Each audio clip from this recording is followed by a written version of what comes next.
So what Listen, was really interesting that's timing about this is that meanwhile, behind the scenes, South Park, which has I know where been you're going. yeah, that's been a staple in the Paramount system for 25 years. It's one of the funniest shows on They television. got It like is certainly the most 1.4 billion, correct? $1.5 billion, and so 1.5 they billion. get so they get to keep it longer, and they get the streaming rights that they basically Yeah, yeah, purchased it's from. I amazing. think Warner Brothers had the streaming rights for some reason, and so now they've got it. And so, and what happens 2 days later is yesterday, I day before saw that. Now, yesterday, same day as the FCC.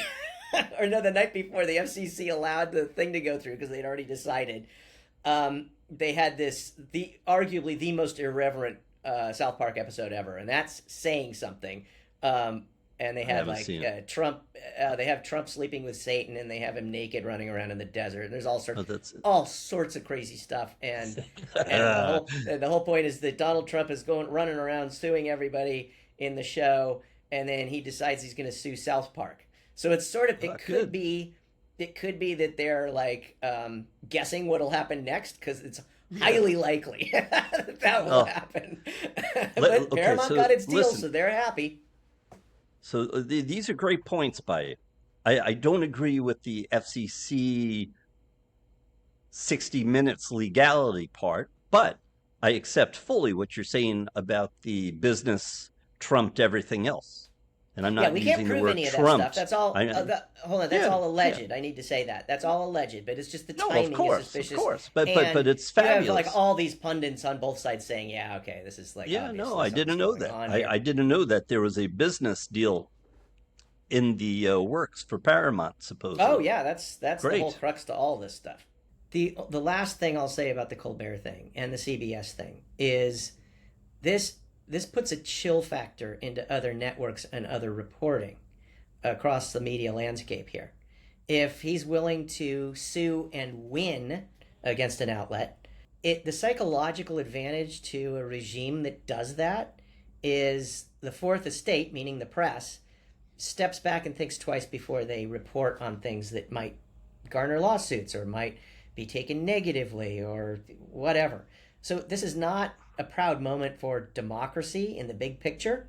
We'll see what happens. I don't, you know, I'm hopeful that this all boils over and we can get past all this quickly. All right, let's talk a little bit more about President Trump and TV, made for TV moments, if you will.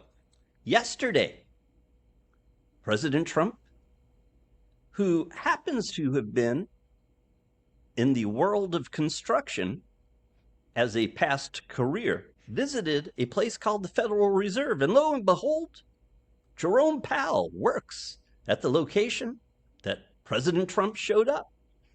And they both showed up onto the TV screen wearing hard hats, where they spoke about construction overruns. We spoke about this last week, that Trump may attempt to use the construction overruns, too much cost, as a way to force Jerome Powell out of a job. Because legally, he knows he really can't get him out any other way. Because Powell, even if you disagree with him about his interest rate policy, and by the way, there will be the interest rate decision next Wednesday. Let's leave that alone for a moment. Trump pulled out a piece of paper. And as you know, because you shared it with me this morning, Trump said and started talking about a construction project with the Federal Reserve that had cost too much money.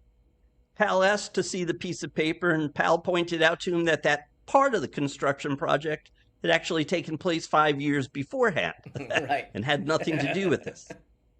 Right. Why don't you take it from here? Give me your thoughts about the way they acted, and then I'll talk about the FCC again. Well, there's no love lost between these two. But they Yeah, behaved. yeah, they behaved They themselves. They were the grown-ups sort of like in the room, adults. which was nice to see. It was refreshing. Although I don't know if they would have behaved any differently. They're on camera and they're in front of reporters and they're having Well, to be that's guarded the about point. That's why I everything. say it Yeah. was like a made-for-TV moment there. Right. I mean, Right. the only thing we were missing were people, a pan to the side by the cameras showing people eating popcorn as they watched this. Yeah. Yeah. Yeah, I mean, don't forget that traditionally the Federal Reserve, which Powell runs, is supposed to be independent of the executive branch, Correct. and that's to make sure that monetary policy isn't being manipulated by someone who has vested interests in shoring up the economy or political interests or of the moment or whatever. It's designed to run that way.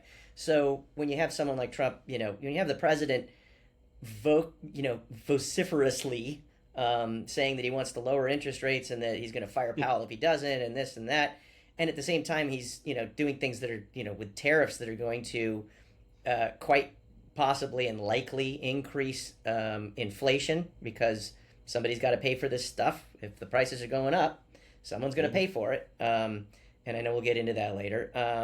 But Powell is under this. You can say, if I'm Powell, I'm annoyed every day with this stuff. It just gets in the way of doing your job. You have a duty to the country, if not the world, because our monetary policy has bleed through to all the other economies that depend on us or that we depend upon.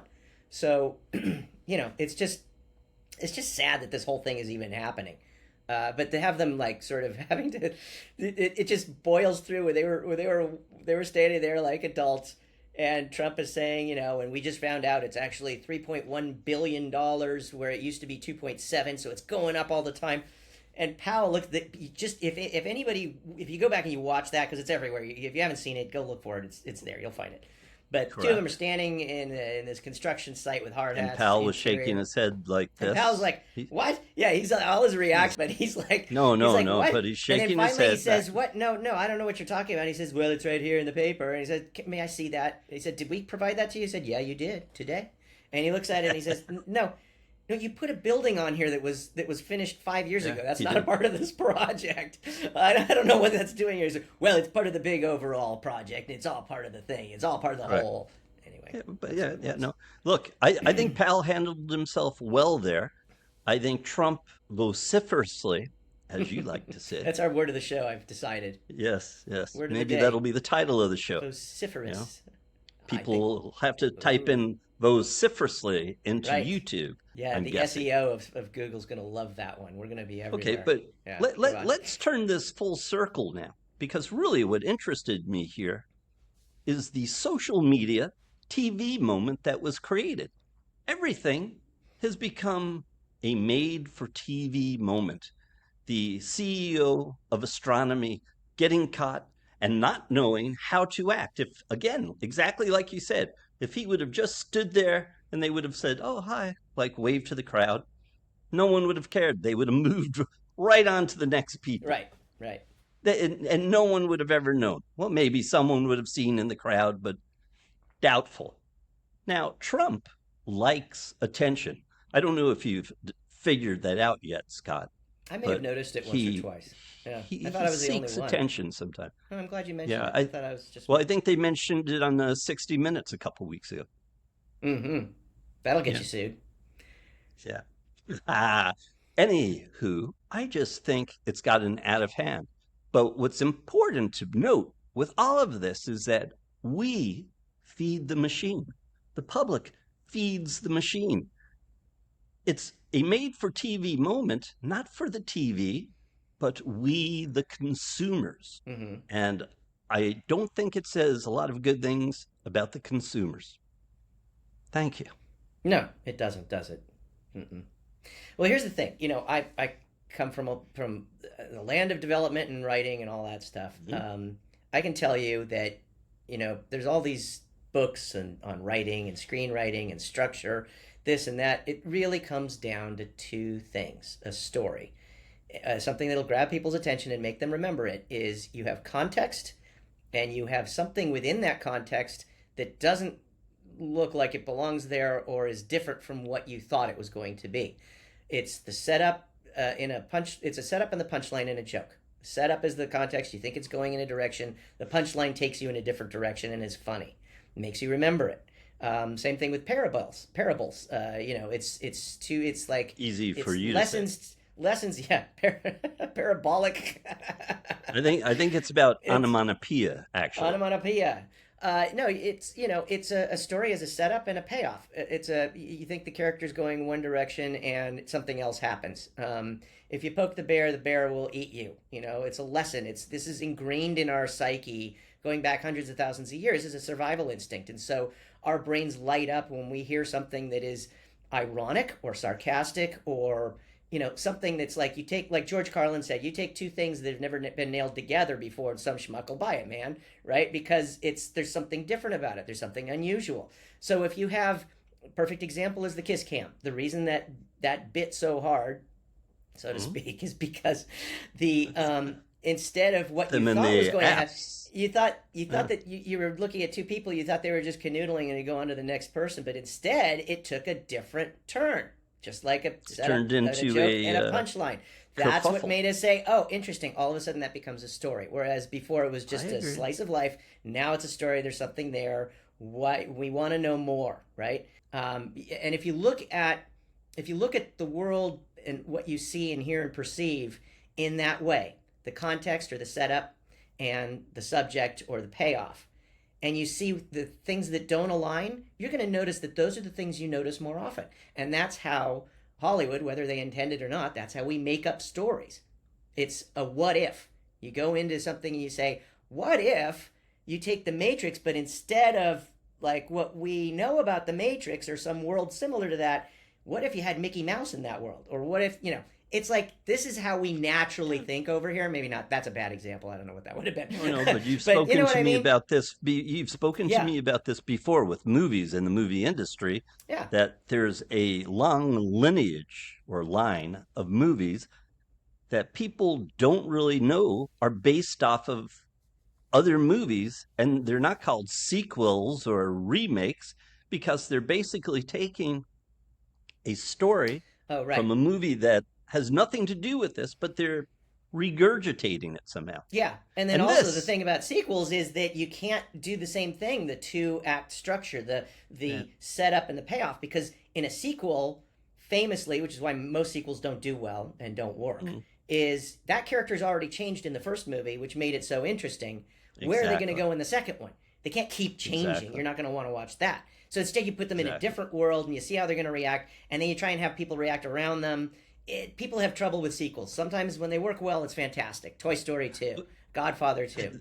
But usually you have to jump through hoops to make it feel like it's natural. Yeah. This takes us back to the beginning of the show, what we were talking about, or what I said, that if you just turn everything off for a month, all the news is just going to repeat itself with different characters, basically.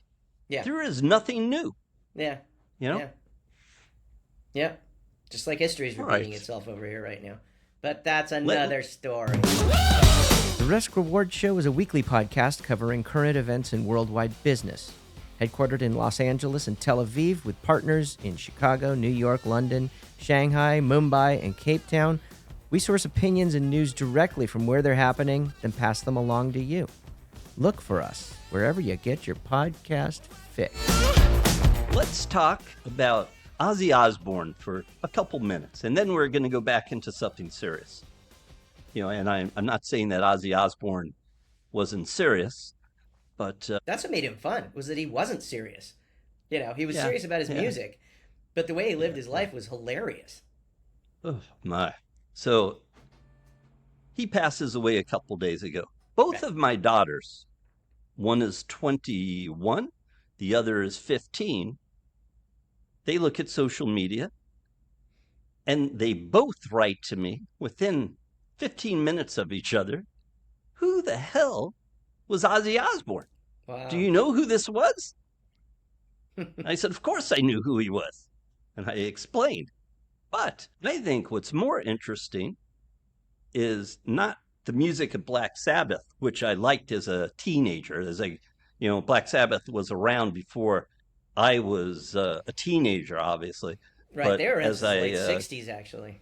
Yeah, exactly. Yeah. But I liked their music when I was 16, 17, riding a motocross bike in the desert or something like that.